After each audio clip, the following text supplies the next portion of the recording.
The poor, dear lady shivered, and I could see the tension of her nerves as she clasped her husband closer to her and bent her head lower and lower still on his breast. Then she raised her head proudly, and held out one hand to Van Helsing, who took it in his, and, after stooping and kissing it reverently, held it fast. The other hand was locked in that of her husband, who held his other arm thrown round her protectingly. After a pause in which she was evidently ordering her thoughts, she began. I took the sleeping draught which you had so kindly given me, but for a long time it did not act. I seemed to become more wakeful, and myriads of horrible fancies began to crowd in upon my mind, all of them connected with death, and vampires, with blood, and pain, and trouble. Her husband involuntarily groaned as she turned to him and said lovingly, "Do not fret, dear. You must be brave and strong, and help me through the horrible task. If you only knew what an effort it is to me to tell of this fearful thing at all, you would understand how much I need your help." Well, I saw I must try to help the medicine to its work with my will, if it was to do me any good, so I resolutely set myself to sleep. Sure enough, sleep must soon have come to me, for I remember no more. Jonathan coming in had not waked me, for he lay by my side when next I remember. There was in the room the same thin white mist that I had before noticed. But I forget now if you know of this. You will find it in my diary, which I shall show you later. I felt the same vague terror which had come to me before and the same sense of some presence. I turned to wake Jonathan, but found that he slept so soundly that it seemed as if it was he who had taken the sleeping draught, and not I. I tried, but I could not wake him. This caused me a great fear, and I looked around terrified. Then indeed, my heart sank within me, beside the bed, as if he had stepped out of the mist, or rather as if the mist had turned into his figure, for it had entirely disappeared, stood a tall, thin man, all in black. I knew him at once from the description of the others. The waxen face, the high aquiline nose, on which the light fell in a thin white line, the parted red lips, with the sharp white teeth showing between, and the red eyes that I had seemed to see in the sunset on the windows of St. Mary's Church at Whitby. I knew, too, the red scar on his forehead where Jonathan had struck him. For an instant my heart stood still, and I would have screamed out, only that I was paralyzed. In the pause he spoke in a sort of keen, cutting whisper, pointing as he spoke to Jonathan. "Silence! If you make a sound I shall take him and dash his brains out before your very eyes." I was appalled and was too bewildered to do or say anything. With a mocking smile, he placed one hand upon my shoulder and, holding me tight, bared my throat with the other, saying as he did so, "First, a little refreshment to reward my exertions. You may as well be quiet. It is not the first time, or the second, that your veins have appeased my thirst." I was bewildered, and, strangely enough, I did not want to hinder him. I suppose it is a part of the horrible curse that such is, when his touch is on his victim. And oh, my God, pity me. He placed his reeking lips upon my throat. Her husband groaned again. She clasped his hand harder, and looked at him pityingly, as if he were the injured one, and went on. I felt my strength fading away, and I was in a half swoon. How long this horrible thing lasted I know not, but it seemed that a long time must have passed before he took his foul, awful, sneering mouth away. I saw it drip with the fresh blood.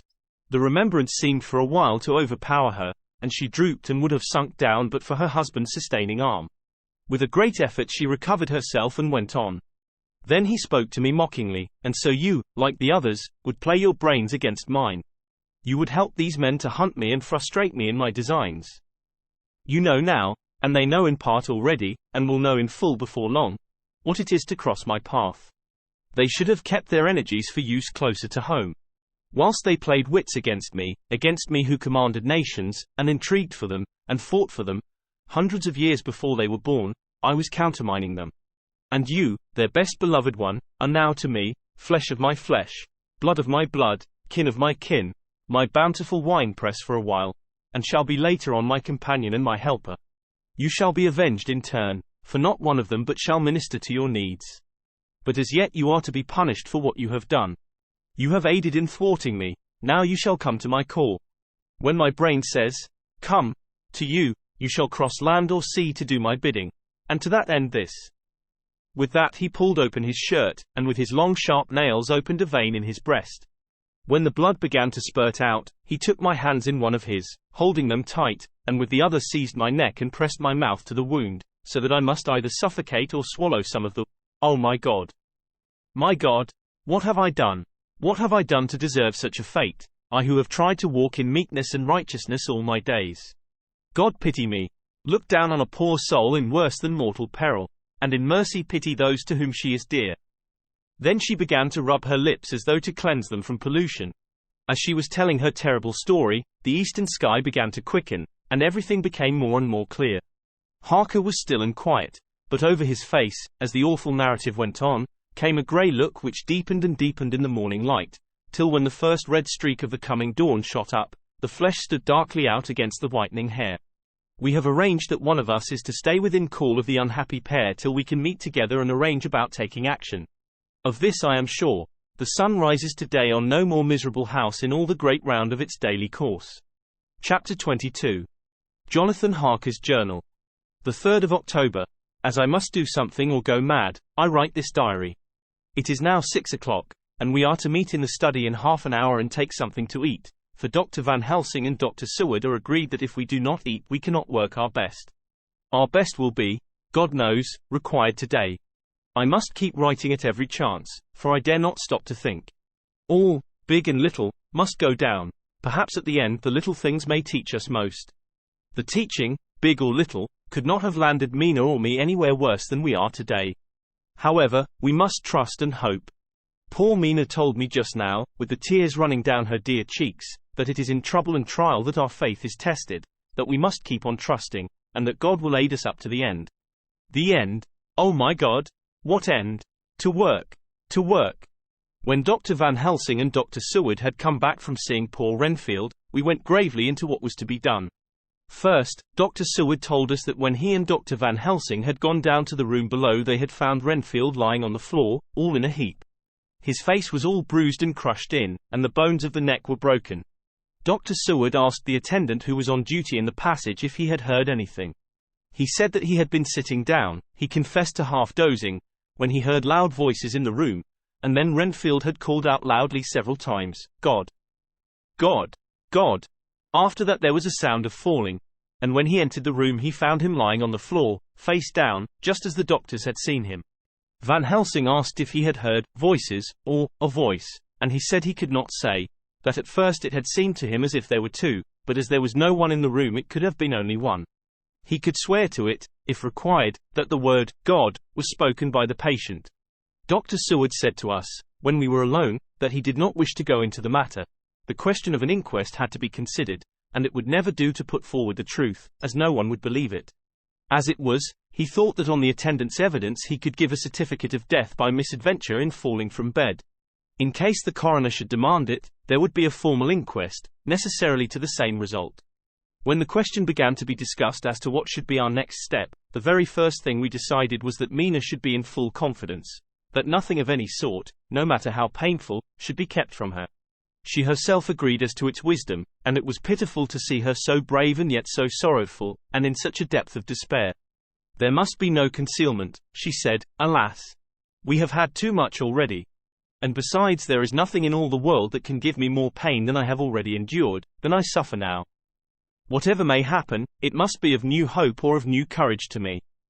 Van Helsing was looking at her fixedly as she spoke, and said, suddenly but quietly, "But dear Madam Mina, are you not afraid, not for yourself, but for others from yourself, after what has happened?" Her face grew set in its lines, but her eyes shone with the devotion of a martyr as she answered, "Ah no, for my mind is made up." "To what?" he asked gently, whilst we were all very still, for each in our own way we had a sort of vague idea of what she meant. Her answer came with direct simplicity, as though she was simply stating a fact. "Because if I find in myself, and I shall watch keenly for it, a sign of harm to any that I love, I shall die." "You would not kill yourself?" he asked, hoarsely. "I would. If there were no friend who loved me, who would save me such a pain, and so desperate an effort." She looked at him meaningly as she spoke. He was sitting down, but now he rose and came close to her and put his hand on her head as he said solemnly, "My child, there is such an one if it were for your good. For myself I could hold it in my account with God to find such an euthanasia for you, even at this moment if it were best. Nay, were it safe. But my child," for a moment he seemed choked, and a great sob rose in his throat. He gulped it down and went on. "There are here some who would stand between you and death. You must not die. You must not die by any hand, but least of all by your own. Until the other, who has fouled your sweet life, is true dead, you must not die, for if he is still with the quick undead, your death would make you even as he is. No, you must live. You must struggle and strive to live, though death would seem a boon unspeakable. You must fight death himself, though he come to you in pain or in joy, by the day, or the night, in safety or in peril. On your living soul I charge you that you do not die, nay, nor think of death, till this great evil be past. The poor dear grew white as death, and shook and shivered, as I have seen a quicksand shake and shiver at the incoming of the tide.